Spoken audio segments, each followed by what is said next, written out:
Hi കൂട്ടുകാരെ, ഒരു കഥ കേട്ടാലോ? കുറേ നാളുകളായില്ലേ നിങ്ങൾ കഥ കേട്ടിട്ട്? പണ്ട് ഒരു സ്ഥലത്ത് ഒരു കൃഷിക്കാരൻ താമസിച്ചിരുന്നു. അയാൾക്ക് ധാരാളം കോഴികൾ, താറാവുകൾ, പശുക്കൾ, കാള, കഴുത ഒക്കെ ഉണ്ടായിരുന്നു. അയാൾക്ക് മൃഗങ്ങളുടെയും പക്ഷികളുടെയും ഭാഷ അറിയാമായിരുന്നു. കഴുതയെ അയാൾ ചൂണ്ടെടുക്കാനാണ് ഉപയോഗിച്ചിരുന്നത്. എന്നാൽ കാളയെ കൃഷി ആവശ്യം കഴിഞ്ഞാൽ നല്ലപോലെ കുളിപ്പിച്ച് നല്ല ഭക്ഷണവും വെള്ളവും കൊടുക്കും. പിന്നെ വിശ്രമിക്കുകയും ചെയ്യാം.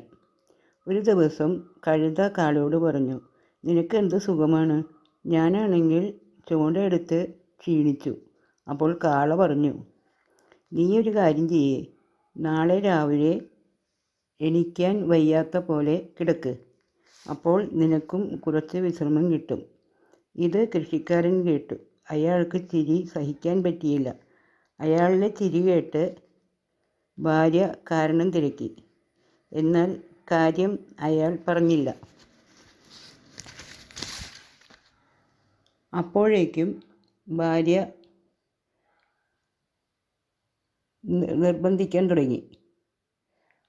ഇത് കണ്ട് പൂവൻകോഴി പറഞ്ഞു, എനിക്ക് എത്ര ഭാര്യമാരുണ്ട്, എന്നാൽ ഞാൻ എല്ലാവരെയും ഞാൻ നിലയ്ക്ക് നിർത്തുന്നില്ലേ? ആ ചേച്ചിക്ക് നല്ല അടിയുടെ കുറവുണ്ട് എന്ന്. ഇത് കേട്ട് കൃഷിക്കാരൻ അടിക്കാൻ കൈയോങ്ങിയപ്പോഴേക്കും ഭാര്യ വാശിയെല്ലാം കളഞ്ഞു. അങ്ങനെ പിന്നീട് അവർ സുഖമായി ജീവിച്ചു.